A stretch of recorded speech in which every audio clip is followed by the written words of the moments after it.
Bendita Hora, o melhor programa da tarde. Não existe programa tão bom como esse, não existe programa tão inteligente como esse, porque aqui só vem os melhores. Não pode vir qualquer um nesse programa, a gente não permite. E olha, você pode procurar, pega o seu controle remoto, dá uma passada e veja aí se tem coisa tão boa quanto essa. Não tem, né? Não adianta. Então nem precisa pegar o controle remoto, porque você vai ficar aqui, ó, direto de São Paulo, na Rede Vida de Televisão, pro Brasil inteiro. Vocês sabem que para participar do programa, o doutor falou para mim, tem 2 critérios para participar do programa. Primeiro é que seja inteligente. É verdade, a gente não aceita gente burra nesse programa. E depois, o critério mais importante é que seja bonito. Não vem gente feia. Não vem gente feia. Adorei o elogio. Não, pode olhar, não vem gente feia nesse programa. A gente tem, até quando chega o currículo de vocês, vem com foto 3x4. Vamos lá, gente. Olha, o programa hoje está sensacional, porque tem muita gente boa. Vou começar apresentando para vocês. Doutor Alessandro Lodi, muito obrigado. Obrigado. Uma honra sempre estar Muito aqui. obrigado. Muito Meu amigo, doutor Alessandro, é um dos maiores advogados que nós temos aqui, um dos grandes escritórios de advocacia do Brasil aqui, ó. Lodi Advogados, aí na advocacia dos... Obrigado, viu? Muito obrigado. Obrigado. E estou aqui num momento importante da minha vida, que é para comemorar 30 anos de advocacia. 30 anos? Cadê o... Cadê? 30 anos. Vamos tomar Hoje, amanhã, dia 2 de abril. Vamos tomar um vinho dos 30 anos. Olha que chique. Olha aqui, ó. Olha o vinho, gente. Olha o vinho. Personalizado. Mostra aqui, ó. Personalizado. Personalizado. 30 anos. Lodi. Olha, gente, ele tem até vinho também. Olha, Lodi Advogados. Deixa eu ver que vinho é esse. O que é? Um Pinot Noir. Pinot Noir. Vamos fazer bem feito, né? Fazer. Olha que beleza, gente. 30 anos de advocacia, não é possível, olha. 2 de abril. Não vou dar pra ninguém. Aí começou a exploração. Eu ganho coisas que... Não vou dar, não. Eu não vou dar, não adianta, eu não vou dar. Ah lá. O Wilson é sempre assim, a gente ganha uma coisa, o primeiro é... Você não aprendeu a compartilhar, não? Isso é Aprendi, mas não aprendi. Vinho, a gente compartilha. Olha, obrigado, viu? Eu que agradeço, Obrigado. muito obrigado. Doutora Andréia Klepax. Obrigado, muito obrigado, viu? Seja bem-vinda. Doutora Andréia é cirurgiã vascular, como é importante isso na vida da gente. Obrigado, viu? Muito obrigado. Imagina, mesmo, obrigado pelo convite mais uma vez. que Sempre bom. um prazer estar aqui. Que bom, viu? E a doutora Maristela Gomes de Almeida. Doutora Maristela, muito obrigado. A doutora Maristela é uma das grandes coloproctologistas. Olha aí, que beleza. Obrigado, Obrigada, doutora. senhor padre. Boa noite. E é da Boa minha tarde, paróquia. né? É da boa tarde. Da sua paróquia. E da minha paróquia, da minha paróquia. Muito obrigada. Alguém era da Prazer. minha paróquia, tem muito tempo que não vai lá, mas tudo bem, né? Tudo bem. Obrigado. Prazer, eu Muito que obrigado. agradeço estar aqui. Obrigado mesmo. Um grande privilégio. Luiz César Pimentão, muito obrigado. Luiz César é o jornalista, escritor, biógrafo, dono de uma das grandes biografias, aí, a biografia do Rony Gomes, biografia do Bonadio, olha aí. E agora fez uma biografia de Jesus. Olha aí, né, pra mim? Obrigado, viu? Obrigado, Muito uma obrigado. honra. Obrigado Obrigado. mesmo. E o doutor Alessandro diz que ele é um dos homens mais inteligentes que ele conhece. Ele falou que conhece duas pessoas inteligentes. O segundo é Einstein. E ele... Né? Não, Ele falou 3. Não, três. Mas no top 2, Luiz Pimentel e Pai Juarez. Ah, então tá vendo? Já é. O Einstein veio aqui por no terceiro. Aqui, E humildade também, nossa humildade. Nossa humildade de vocês. A humildade. Impressionante. Impressionante. Vamos começar, gente, vamos começar. Vamos lá. Dermatite de estase. Gente, quando a pele denuncia que às vezes estão sofrendo. Você sabe que esse dia, doutora, eu tava na moto, eu vi uma moça passando nova, mas me chamou a atenção as pernas. Olha aqui, as pernas que estavam, eu falei, será que essa moça, pensei que até que fosse erisipela, mas muito, e desse jeito assim, e eu não sabia, chama dermatite de estase? Na verdade, existem outras dermatites que podem dar esse aspecto, né? Mas Dermatite ocre, que a dermatite de estase é a dermatite ocre, né? Que é basicamente o que é? As nossas veias, elas levam o sangue do pé em direção ao coração, tá? Quando elas têm uma dificuldade em fazer isso... Voltar, porque ela volta, né? ela, vamos dizer, vão se acumulando um pouco na perna. Conforme vai passando o dia, o sangue não consegue subir. Ele sobe e volta, sobe e volta. Vai ficando ali. E vai acumulando. E daí isso vai dar uma série de sintomas, né? De dor, cansaço, inchaço. Até que chega um ponto que a veia ela não consegue mais segurar essa quantidade de sangue acumulada e as células do sangue acabam migrando para debaixo da pele. Você está brincando? As células do sangue saem da Exato, veia elas acabam indo para o subcutâneo. E por isso que mancha a pele. Porque aí o que acontece? O corpo entende que não é o local dessas células estarem e vai se desenvolvendo um processo inflamatório ali, né? E aí, junto desse processo inflamatório, que daí fica vermelho, uma pele mais irritada, pode coçar, pode ficar com aspecto avermelhado, quente. Porque dermatite, sempre fala de dermatite, a gente pensa em coceira. Sim, exato. Além disso, as células sanguíneas carregam ferro, né? E aí o ferro oxida no tecido subcutâneo e faz essa tatuagem. Mancha marrom, exato. É igual uma tatuagem. Então fica esse aspecto amarronado, mas além disso inflamado, né? Vermelho, quente, coçando. Mas aí o que faz? Mas na verdade isso é um sintoma. Exato. A base disso é tratar a insuficiência venosa, que é a varize ou a insuficiência venosa crônica de semivenoso profundo, enfim, mas o quanto você não trata a base disso, você vai ficar passando corticoide, coisas para tentar melhorar, mas não vai... corticoide, sabia? Amo. Nossa, essa noite... Os endocrinologistas não podem te escutar. Eu amo corticoide. É uma solução a curto prazo, né? Mas é que a gente tem que agir na base do problema, né? Do que está causando. Então, o que é o tratamento para que isso aconteça? Tratar as varizes e a insuficiência venosa. Até porque essa dermatite de Stasi, ele é 1 grau antes de se abrir a úlcera venosa. O quê? Então, depois disso, abre a úlcera. Porque essa pele ela vai ficando inflamada cronicamente e ela vai sofrendo até que ela abre uma úlcera. Nossa Senhora. Que é a úlcera varicosa, a úlcera venosa. Deixa eu falar uma coisa. Tratado, manchou, deu aquela dermatite. Tem jeito de sair essa mancha ou não? Depende muito de cada caso, tá? A questão da vermelhidão, da dermatite em si melhora quando a gente trata a insuficiência venosa.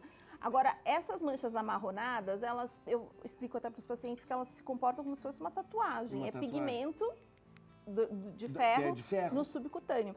Então, a gente tem alguns lasers, peelings, alguns tratamentos para melhorar, mas é difícil a gente garantir que vai sair tudo. Clareia, melhora, mas falar assim que vai ficar igual a pele como era antes é difícil. A gente conseguir atingir esse resultado. Em alguns pacientes a gente consegue, mas não é a regra. Nossa, é o perigo, hein? Depois disso pode abrir uma úlcera. Sim, exatamente. Olha que coisa. E aí a úlcera varicosa... Mas o problema maior, então o problema maior nem é estético, o problema maior Não, é porque é um sinal de uma inflamação crônica da pele. A pele está sofrendo, né, com aquilo. E aí é 1 grau antes de se abrir uma úlcera venosa, que aí tem difícil cicatrização. O tratamento é cirurgia? Quase sempre sim, ou cirurgias menos invasivas, né? Hoje em dia a gente tem as cirurgias por laser, por radiofrequência, são cirurgias menos invasivas, mas continuam sendo cirurgias, né? Alguns casos não, às vezes quando não tem comprometimento da safena, se bem que nesses casos quase sempre tem, mas quando não tem a gente consegue fazer tratamentos menos invasivos, como espuma de polidocanol, por exemplo, enfim, cada caso é um caso, a gente precisa estudar o principal nesses casos é primeiro fazer a avaliação vascular e estudar as veias daquela perna para ver onde que está o problema. Muito bom. Vamos ver aqui, vamos continuar, porque tem muito assunto para a gente conversar. Mas não, a França Creatina já foi. Santa Creatina. Jesus, uma reportagem. Olha, esse livro é o livro do Luiz César. Capa linda. Bonita, né? Muito bonita, muito bonita.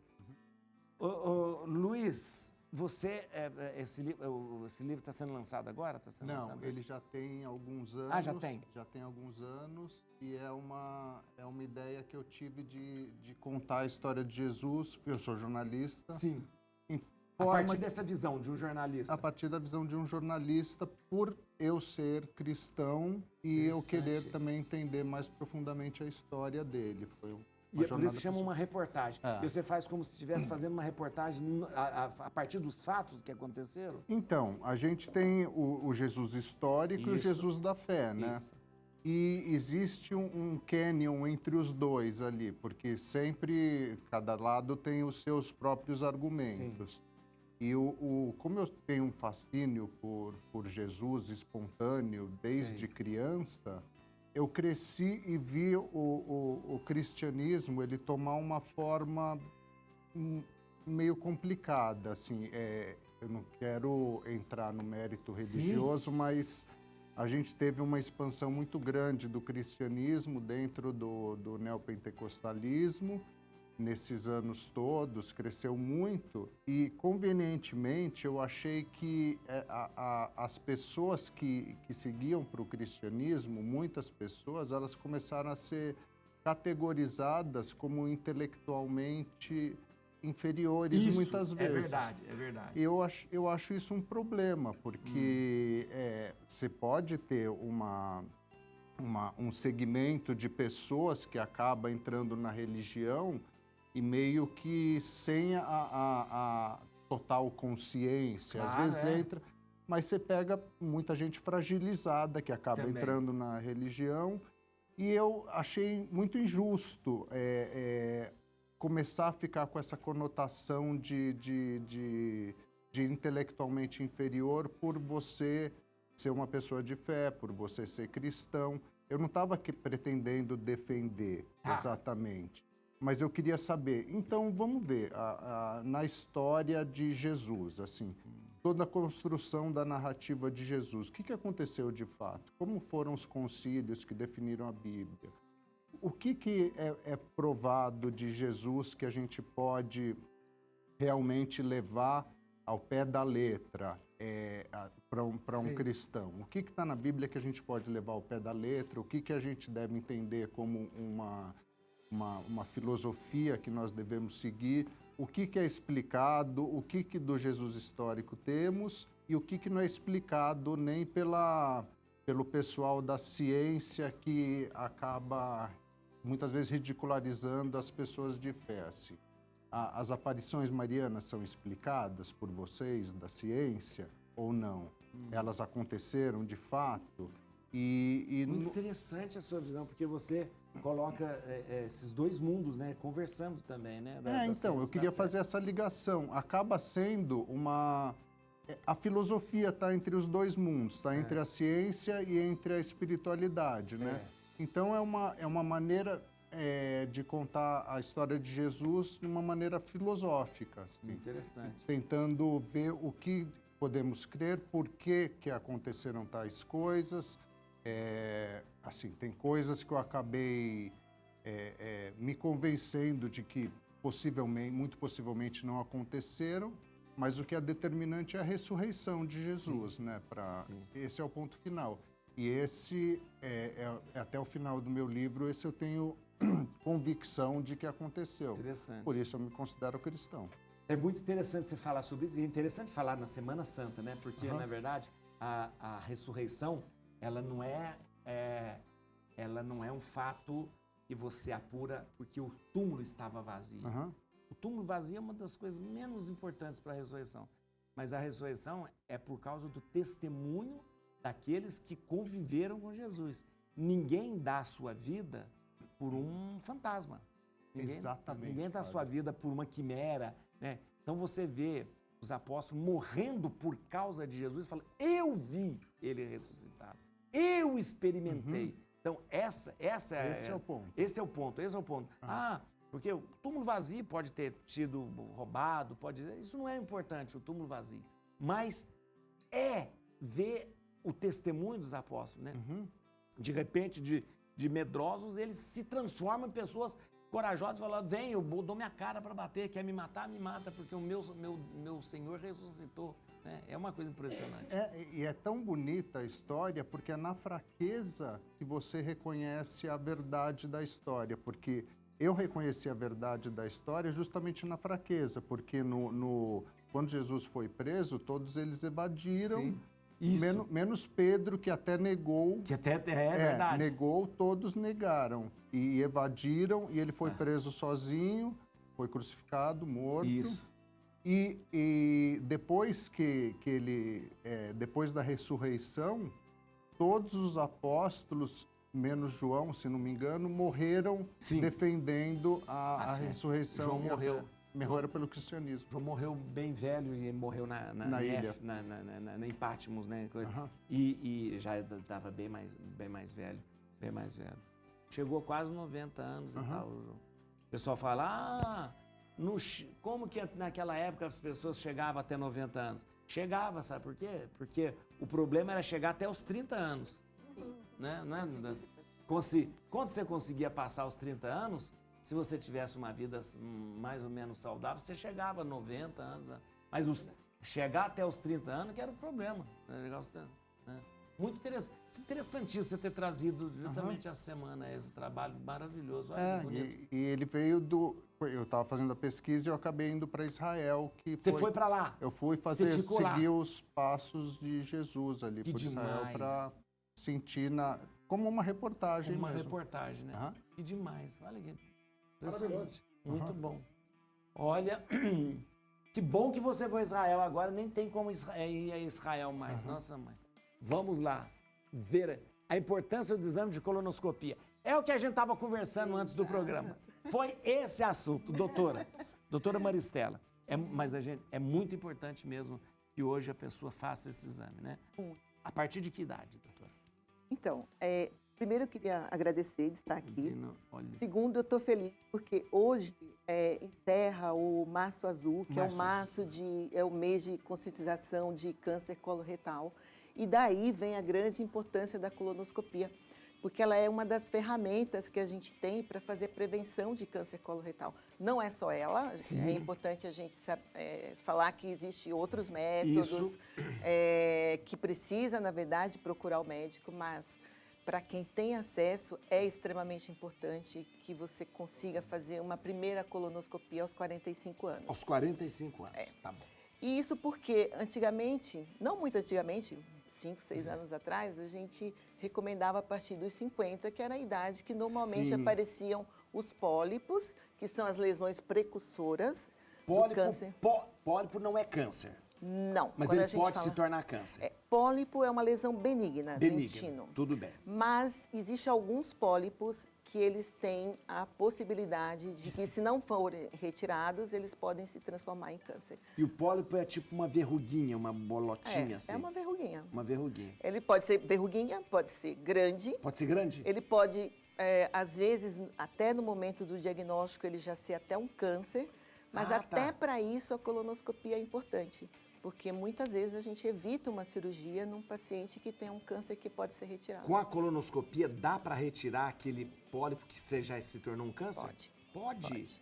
Pode. Que beleza. E a gente tem muito isso no dia a dia, né? E lembrar que a maioria desses pólipos, que são as lesões precursoras do câncer, eles não dão sintoma. Não tem sintoma? Não tem sintoma. Então, se você não fizer a colono, você nunca vai saber. Não tem dor, não tem nada. Não tem sangramento, a não ser quando ele está muito próximo do ânus, que ele é muito grande, ele pode sangrar. Mas a imensa maioria é assintomática. Assintomática. Ó, doutora, isso é importantíssimo a senhora falar, mas muito importante. Então, a pessoa, mas 45 anos, se a pessoa não tem... Mas se ela tem caso na família? Isso é outra coisa que a gente estava conversando aqui, né? É importante. Como eu tenho, né? É importante. É importante também lembrar, padre, que a maioria dos cânceres de intestino, por incrível que pareça, eles são o que a gente chama esporádico. É aquele câncer que aparece porque você vai, ao longo do tempo, desenvolvendo alterações no intestino ou deixando pólipos que eles vão se transformar em câncer. Mas uma parte desses cânceres estão associados com genética. Então, é aquilo que a gente estava conversando. Isso. A pessoa que tem câncer muito precoce, com 20, com 30 anos, abaixo dos 40, tem que se preocupar muito. Minha sobrinha teve com 30 e poucos anos. Né? Tem que se preocupar muito, porque isso é uma alteração genética e, no geral, familiar. Por isso que a família toda tem que ser examinada. Especialmente nesses casos, por exemplo, Se a pessoa teve câncer com 40 anos, a gente não adota essa questão dos 45. Sim. A gente adota a idade do câncer menos 10 anos. Então, Olha! a pessoa que teve aos 40 faz aos 30. Quem Tá. teve aos 30, a família precisa Faz começar mais mais cedo, cedo. aos 20. Doutor, quando você fala câncer coloretal, só pra gente... essa é a última porção do intestino grosso. Colo e reto, é isso? A gente tem o cólon, que é a parte que começa no lado direito e vai até o reto. Ah, o reto tá. é a porção mais distal A porção do intestino grosso. Mas aqui saindo já encontrando Já é- com ânus, já. Isso, e aí Tá. vem o ânus e vem Isso. o orifício anal. Tá. O reto, ele funciona como um reservatório de fezes, né? O reto. É. O reto que tem quantos centímetros, o reto? O reto, em média, 12 a 15 centímetros. 12 a 15 centímetros. E né? o intestino todo em torno de 2 metros, 2 2 metros. metros e meio. E E o delgado tem 6 metros. O Porque a delgado- gente tem o delgado, que é aquele intestino fininho. que a gente, no porco a gente faz as linguiças. É exato. Na linguiça. Mas esse, graças a Deus, Esse não ele tem tem nada. pouca incidência de câncer. Porque ele é difícil de ser examinado. Tá. Isso que eu ia perguntar. Então, o reto tá ali saindo ali, tá? Uhum. E aqui tá essa aqui deitada, está o cólon. Isso. Tá. Quando a gente faz colonoscopia, a câmera passa pelo reto Reto. e vai no cólon. Cólon. Não vai no resto do intestino, não. No cólon, que no vai cólon todo. desde o lado esquerdo até o lado direito, que é uma região que a gente chama de seco. Tá. Assim, de forma de excelência, o ideal é entrar na porção terminal também do ilho terminal. Isso que eu ia perguntar. É. Porque lá pode ter câncer. Menos. Menos. Mas pode ter processos inflamatórios. A gente estava falando de doença doença de de Crohn, Crohn. que às vezes pode acometer o ilho terminal. E quando a gente tem essa suspeita, é obrigatório entrar no ilho terminal. Então, ele pode chegar até lá. Pode, chega até o ilho pode- terminal. pode chegar. Para examinar outras porções do intestino Isso, delgado, como que faz? aí precisa de outros exames mais complexos. A cápsula endoscópica. Uma cápsula, que é interessante. Você toma a cápsula, Isso, ela passa. ela vai filmando, né? né? Isso é demais, eu acho. E aí a gente diagnostica doenças de intestino delgado, que mais frequentemente são as doenças inflamatórias, o Crohn. Pode ter alterações vasculares, tem paciente que sangra, tem anemia e a gente não tem uma causa na colono, a gente faz essa cápsula para ver se tem alterações. Interessante. Tem tumores, mas eles são muito menos frequentes do que no colo. O colo é muito frequente. E aqui, né? ai, eu vou ficar perguntando a tarde inteira. Quando é aquelas sintomas mais comuns que o pessoal fala assim, de câncer do intestino, às vezes essa variação, essa alternância da pessoa estar constipada e da pessoa estar com diarreia, isso não é um sintoma que pode ser? É importante a gente ter a noção que o problema é perder o seu padrão evacuatório. Ah, tá. O padrão, existe um Então, padrão. por exemplo, digamos, Não, cada você pessoa evacua tem todos os dias Isso. e de repente ele começa a ter diarreia todo dia. Todo dia. Que não é o habitual. Tá. Passou de um mês dessa alteração, precisa ser investigado. A Preta Gil, eu lembro que ela falou que ela não tinha percebido que as fezes estavam vindo como se fossem fitas, que é um sintoma mas aí o câncer já estava instalado. Então, esse é o problema. No caso dela e no caso dos tumores de reto, porque o tumor de reto ele é interessante. Como ele vai crescendo e ocupando o reto, ele dá um sintoma muito característico. O paciente, quando fala, você já se arrepia, que é o que a gente chama do tenesmo.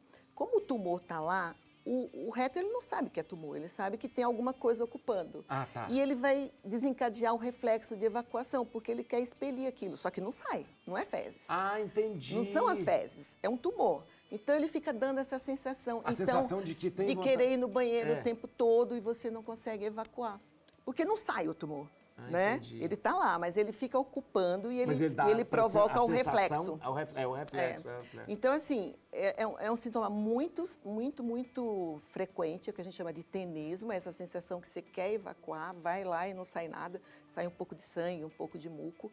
Como o reto é muito próximo do ânus, ele é muito sintomático, então ele dá tenesmo, ele dá sangramento, ele dá muco. Entendi. O grande problema é que as pessoas acham que tudo isso é hemorroidas. Isso. Então, eu sempre brinco com meus pacientes. Falei, olha, pode até ser hemorroida, mas quem diz isso para você é o médico, não é você. Né? Concorda? Muito bem, muito bom. Nossa, muito bom. Vamos lá. as situações em que o testamento pode ser contestado. Doutor Alessandro, a gente assiste nos filmes americanos, a pessoa fala assim, ó, eu fiz o testamento para deixar meu dinheiro pro cachorrinho, deixa alimento. Aqui no Brasil, tem gente que faz testamento e o testamento pode ser contestado. Infelizmente, isso acontece. Então o testamento não vale para nada. Muitas das vezes. É porque. O Gugu, né? Então, não vale nada. Mais ainda, mais recente ainda, a gente tem ainda o caso do Cid Moreira. Então A mesma então situação. perde tempo fazendo testamento. Muitas das vezes, sabe, Padre Juarez, é mal feito. Então, o primeiro detalhe que tem que ser feito é com um bom profissional. Não adianta achar que vai fazer sozinho em casa um testamento, que ele vai ter sua validade, porque não vai ter a mesma eficácia de um conhecedor. Porque nós temos, no nosso Código Civil, são mais de 100 artigos dedicados a testamento. Só para ver como que tem uma série de requisitos. E nós temos 3 tipos de testamento que existe no Brasil.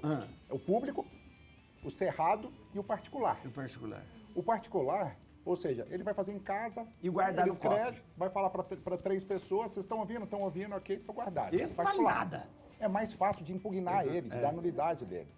Aí você tem o cerrado, que o cerrado ele ainda vem lá da época da lei do Justiniano, no ano de 439, Nossa, sabe? Que mano. não veio de outro tipo de cultura de guardar patrimônio e praticamente não se usa. Não se usa, porque o patrimônio, o testamento cerrado, ele vai junto ao tabelião, o tabelião ele vai ouvir tudo, e ele vai falar assim, então tá ok, certifico, a fé pública do tabelião, certifico, você vai pegar esse testamento, o cartório não tem uma via dele.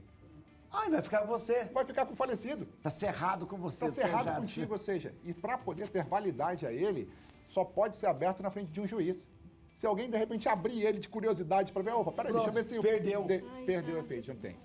Então, o testamento, o mais adequado é fazer através de tabelião, mas o público? O público, via tabelião, onde você vai fazer, vai registrar, na frente de duas testemunhas vão ser obrigadas a assinar. Mas tem um detalhe que é importante. Dentro de um testamento, a pessoa que vai deixar o patrimônio, ela tem que garantir a legítima, que se fala dentro do direito, que é garantir 50% do patrimônio, ele não pode doar para ninguém. Já é dos herdeiros. Então, eu tenho R$1 milhão. Ele não, 500 mil ele não pode dar para ninguém. Vou dar para a instituição X. Não pode. Eu 500 vendia mil, tudo antes tudo, Não pode. só para não dar para ninguém. então os 500 mil não pode. Se eu tivesse dinheiro, eu ia fazer isso. Vendia tudo. É o que eu falo Pode assim, gente, fazer. aproveita em vida, né? Você É, construiu, aproveita em vendia vida. tudo. E o restante do patrimônio, aí sim você pode desfazer dele da forma que achar melhor. E quando se pode contestar? Quando tiver algum vício, alguma coação, algum dolo, quando a pessoa vai fazer, de repente, o que acontece muito é que quando o mais velho arruma uma novinha, ou a novinha arruma isso o mais verdade. velho e vice-versa. Isso é verdade. Dá para E desconfiar, tem umas coisas que dá para desconfiar. Que é onde o Cid Moreira deserdou os filhos e agora está aquela briga, porque agora vai ter que quebrar a questão de ser deserdado para você ter direito à herança. Gente do céu. Então, tem que ser bem feito, através de um advogado, respeitando a legítima dos 50%, fazendo isso o mais rápido possível, não esperar ter 80 anos de idade para poder estar lá, de repente, de uma forma que pode chegar um momento de anular. E aí tem aquela pergunta, poxa, mas eu fiz com 30 anos de idade. Então, isso que eu ia E falar. agora, tem 50, mudei, já não quero mais deixar isso para quê? Você muda, a pessoa muda. Tá. Quantas vezes quiser. E até quantos anos você pode fazer? Porque você pode falar que você tá gagá com 90 anos. Aí é a situação de que você pode entrar com um requerimento para contestar, depois de aberto o testamento, para falar o seguinte, quando ele fez isso, ele estava gagá. Então, e mas aí que vem um embrólio jurídico tem uma para isso. idade para ser filho? Não tem. O testamento ele pode ser feito por qualquer pessoa civil acima de 16 anos. E ele não tem dentro do Código Civil uma data limite. Então você pode fazer a qualquer momento, desde que você esteja em condição mental. Se você estiver bem com 90 anos, gente, ok, vale. Vocês estão vendo a série chamou O Testamento da... Maravilhosa. Nossa, você viu? Eu tava pensando nessa hora. Da dona da Pernambucana. Anitta Van. É uma aula de direito, tá? Você viu? Você assistiu? Eu ainda não terminei, Não, mas é uma aula de direito. porque, na verdade, ela deixou um testamento para a tal a Cristine lá. Ela deixou. Só que eles falam, eles anularam aquele testamento. Eu sou doido para ela voltar daquele Eu também penso. Mas eu também penso. Falei, ela voltar e falar, tá tudo errado. Tudo errado. Mas aqui, então, ela fez o testamento, tá no cartório, aquela coisa, mas eles falaram, não, esse testamento é um testamento que não tem validade. É porque ele é um testamento de vida. vida. É um negócio assim, Testamento não é vital. o O advogado é brilhante, Zé Eduardo Cardoso, que Muito foi bom. ministro da Sim, Justiça, ministro da Justiça, Zé Eduardo Cardoso. Sim. Né? É brilhante o advogado, né? Não, e a gente está falando de patrimônio milionário, né? A gente Sim, não está falando de... bilionário, É Nossa, muito dinheiro que se faz gente, contra isso. é. Mas eu falo Parece um que, filme, né? Isso, né? infelizmente, nós que atuamos no direito, a gente sempre fica deixando a nossa vida na mão de um juiz para julgar. Esse é que é o problema. E juiz, gente, cada um pensa de um jeito. Cabeça de juiz e bunda de criança, você não sabe Não o que sabe. vem. Vai sair, O que vai sair. E tem uma coisa interessante no Não testamento. sabe o que vai sair. Tem uma coisa interessante que as pessoas falam, eu só posso fazer testamento se eu tiver dinheiro. E se eu não tiver dinheiro, você pode fazer um testamento? Pode. Mas o testamento para deixar também... Por quê? De repente você quer deixar... Por nada, migalha, é verdade. Quer deixar um tutor para o teu cachorro, um tutor para o teu filho. Você pode fazer um testamento. Você faz um testamento. Você Aposto não tem que ninguém vai brigar. Se deixar sem dinheiro, ninguém briga. Se deixar dívida, ninguém briga. Pode transferir dívida no testamento? É Não, mesmo. não, aí não. Não Pode. Mas sabe uma coisa, Pimentel, que é bem interessante? Uma coisa, as perguntas que fazem. Né? Por exemplo, Richthofen, ela foi deserdada. E o filho dela? Então, Tem direito à herança do avô? tem? Tem. Tem. Porque quando você deserda... Ele não fez nada, é verdade. Quando você deserda, é personalíssimo. Você está deserdando a pessoa Você e tá não deserdando a a geração, origem da né? geração. Mas você pode deserdar filho, mesmo que ele Pode tenha deserdar direito? filho? Pode se deserdar. ele estiver tendo algum tipo de ameaça física, constrangimento emocional, como no caso da Richthofen, que matou. Né? E isso aí é claramente, você obtém, deserda exatamente com umas questões muito graves. Richthofen, eu acho que foi a justiça, porque você não pode Não, você matar pra receber ficar com herança. fruto do que você matou a pessoa. Com enfim. o objetivo de... Acho que não foi, não foi nem Não, deserdada. ele não foi deserdado. A justiça Foi que a deserdou. justiça Sim. que Mas- tirou dela o direito. Pegou do tio. Pegou do tio. Pegou do vê. tio. Então, tá vendo? Mas ela Por não isso você matou fala o tio. É personalíssimo. Personalíssimo. E o tio morreu. Não tô falando nada. Tô falando nada. A melhor coisa é o seguinte, não fazer testamento. Eu sempre penso assim, ó, se eu tivesse dinheiro, é que eu não tenho dinheiro. Pegava, tá, não tô te perguntando, pegava, fala, tô ficando velho. Gasta tudo. Gasta, mas gasta até sobrou R$1, você vai lá e compra uma bombinha e tá. Estão tomando café? Muito bem. Por que a doutora não está tomando café? Eu já tomei minha cota de café. Eu já falei. Porque o estômago dela tá pequeno. Não, A grávida tem que quer. controlar a quantidade grávida de pode café. tomar café, não tem nada Não disso. pode, mas é que eu já tomei de manhã e tomei antes do programa, mas Você um sabe- cafezinho aí, você dois sabe- verdade. por Eu dia. sou testemunha. Falou a Doutor verdade. Lodge, o Dr. Lodge é mineiro como eu. Rejeitar café de mineiro é uma ofensa muito Falei pra grande. Laura, falei assim, como Então, na assim? próxima vez, você vou- traz um pão de queijo. Vou dar São sugestão. todos convidados aí no meu escritório que tem pão de queijo todos os dias. Tá vendo? Lá tem, Pode, tá vendo? pão de Tem. queijo. Tem Na verdade, pão de não Aí, queijo. pão de queijo Tem, não né? tem cota. Não tem. Não tem Não cota. tem cota. Não tem como. Ó, eu sempre peço alguém para escolher uma música, mas agora ó, a música para escolher música, agora eu escolho aqui, ó, porque agora tem tecnologia aqui, ó. Quem vai escolher a música hoje? Doutora Andréia! Doutora Andréia, escolhe uma música agora. Que música você mais gosta, que você mais ama? Música... Pressão, pressão. Pode falar, pode falar. Isso. Não sei. Não, vai falar. Fala. Que música? Pode falar. Não sei. Sei lá. Vilarejo, Marisa Monte. Pronto. Vilarejo, Marisa Monte. Muito bem, muito bem. Muito bem. Então a gente vai terminar com essa música. Bom gosto que você tem. Obrigada. Com medo de você pedir um funk aqui. Vamos ver aqui, ó. Por que suas pernas envelhecem antes do seu rosto?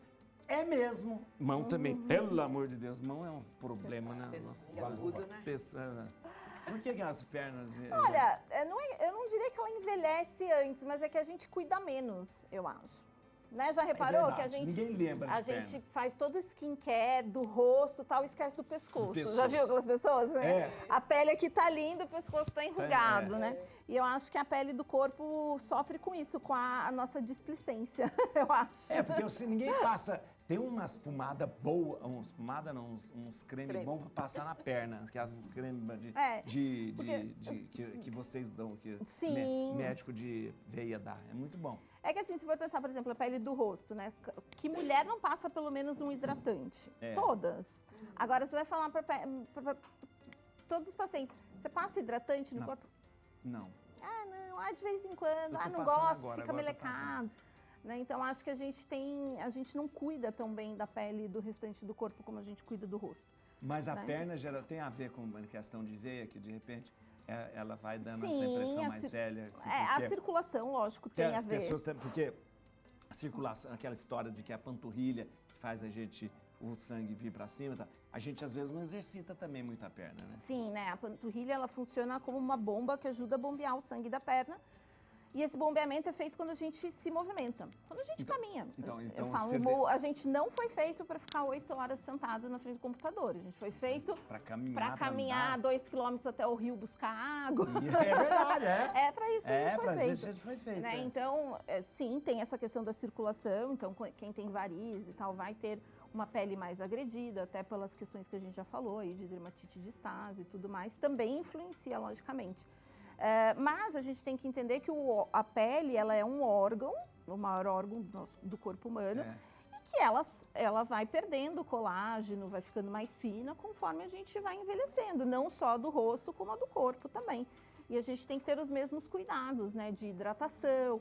Hoje em dia a gente tem muitos tratamentos para estimular colágeno, né? Então, toda essa questão. Para perna, tem alguma coisa que de repente a pessoa... Porque tem muitas coisas, remédio fitoterápico para veia, não tem? Eu acho interessante, né? Porque a gente não faz uma profilaxia para veia, faz? A gente só vai em você quando o negócio já está... Na verdade, assim, as medicações que a gente fala que tem os fitoterápicos ou não fitoterápicos para circulação, eles são mais sintomáticos, né, que a gente fala. Então, se a pessoa tem aquela dor, cansaço na perna, inchaço, eles ajudam a controlar um pouco os sintomas, mas não é que você vai tomar uma castanha e você vai prevenir varizes, não vai. Não vai. Então, quando as pacientes falam, o que eu faço para prevenção vascular? Não tem para onde correr, Exercício. É estilo de vida saudável. Exercício. É alimentação boa, é exercício, manutenção do peso, é o sono. Não adianta, não tem milagre, infelizmente. Não, é muito interessante.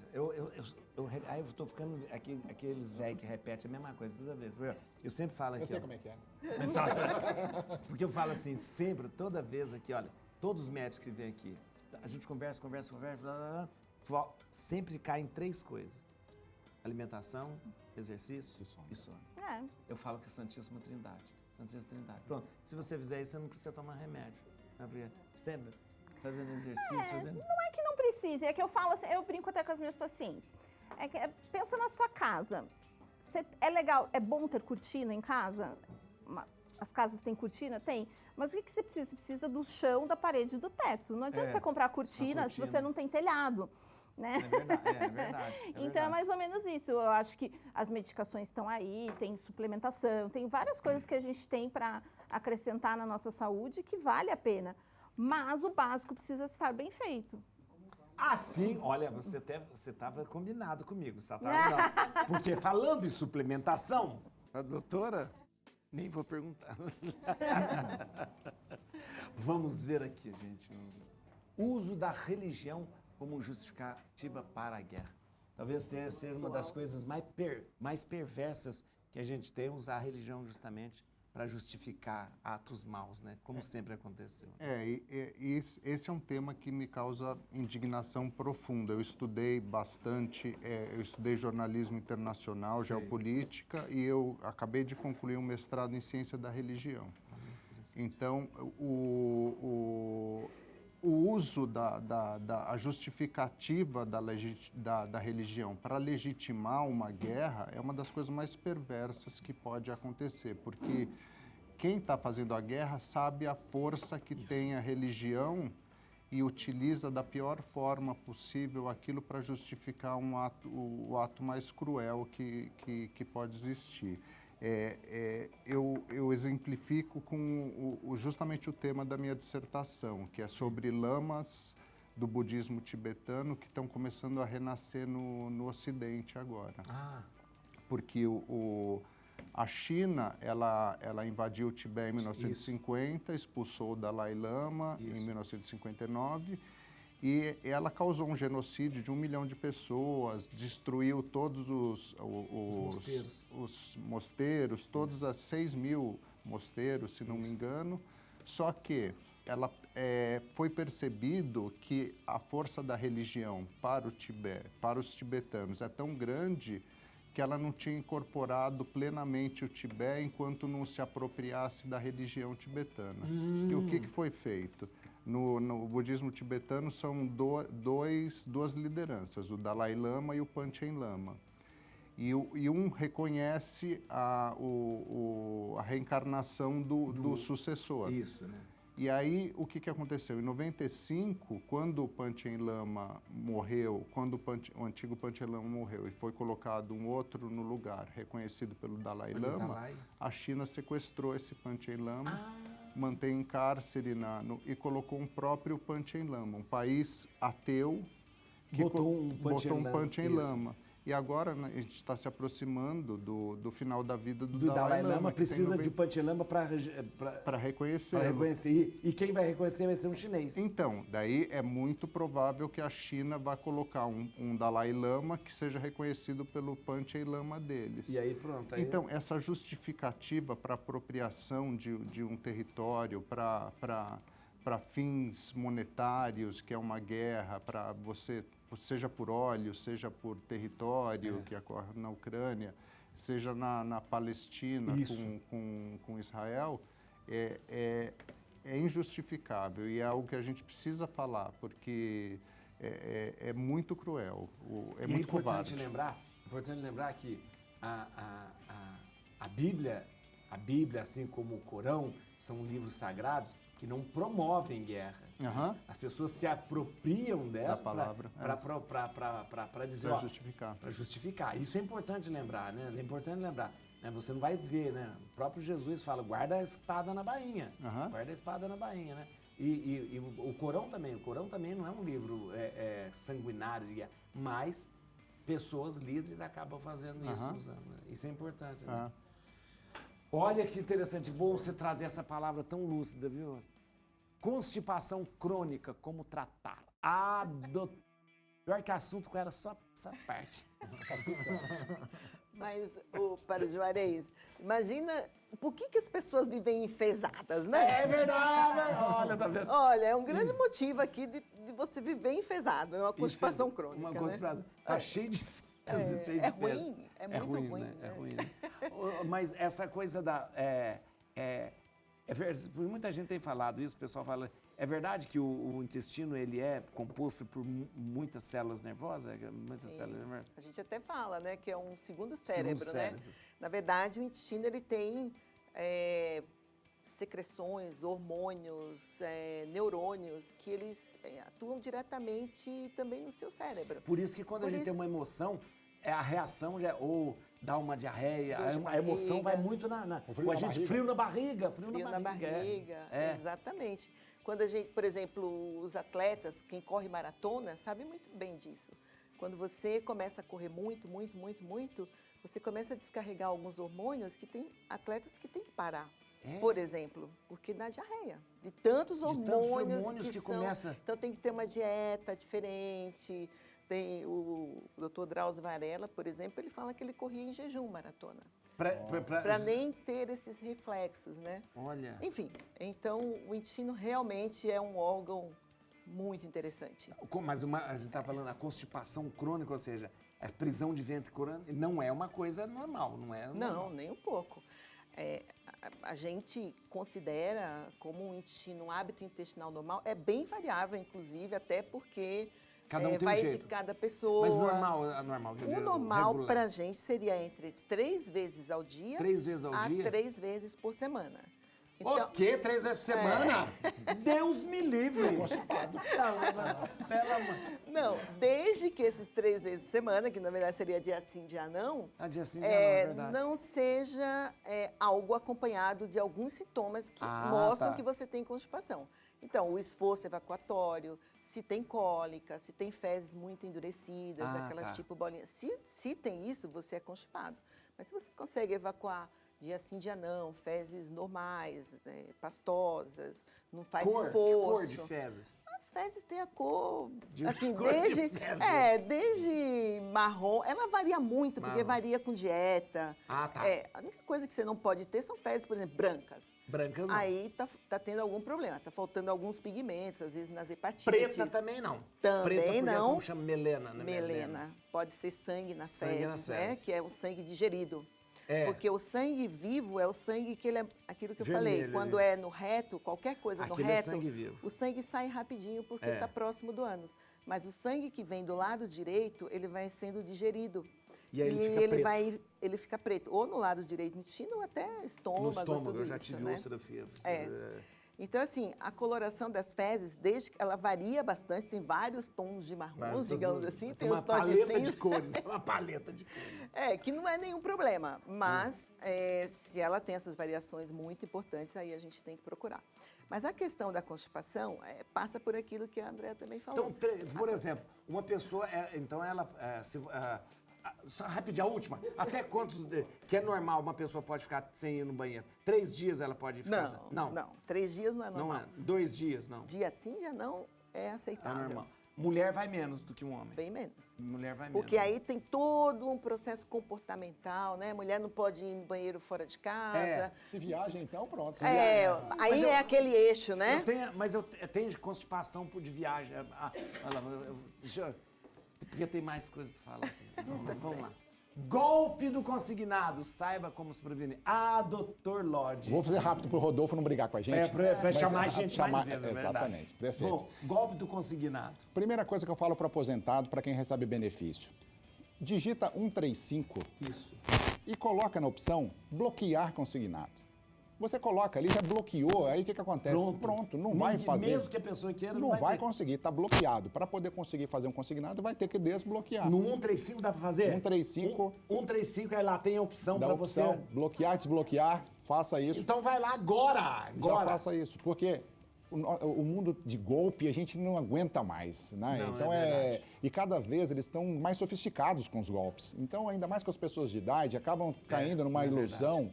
Então, é muito simples cair num golpe hoje. Não é a pessoa que se sente, nossa, poxa vida, como que eu fui burro de não ter feito. Não é. Não adianta. Parece que o capeta também está na mente dali. Parece que você cai com pessoas. A gente no escritório, a gente vê lá clientes muito inteligentes. Eu quase caí esse dia da paróquia. Né?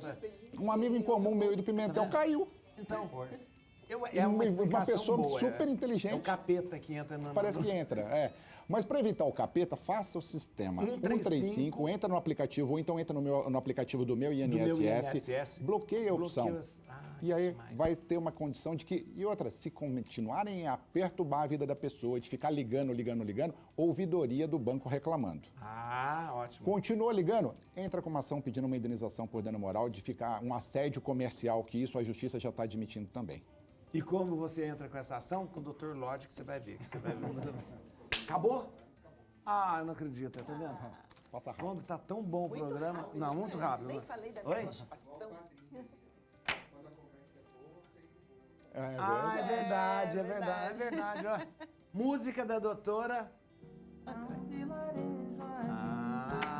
Olha, doutor Alessandro, muito obrigado. Obrigado mesmo. Obrigado. Mais uma vez, muito obrigado. Quero que você acesse o site. Parabéns pelos 30 anos, viu? Pelos 30 anos. Parabéns. Olha aí. Obrigado. Acesse o site advlod.com.br ou então no Instagram, gente, @lod_advogado. Viu? Obrigado, doutor. Obrigado mesmo. Doutora Maristela Gomes de Almeida. Olha aí, olha o Instagram dela. @doutora_Maristela Almeida Procto. Olha, e olha que beleza. Pode consultar lá, que é maravilhosa. Doutora Andrea Klepax, cirurgiã vascular, que ela teve tanta informação importante. Só tá segurando barriga. Mania de grávida. Mania de grávida, assim, não é? Eu tento não fazer, mas quando eu vejo, tá aqui. andreaclepax.com.br tá aparecendo aí. E também no Instagram, @doutora.andreaclepax. Obrigado, doutor. Obrigado mesmo. Imagina. Obrigado.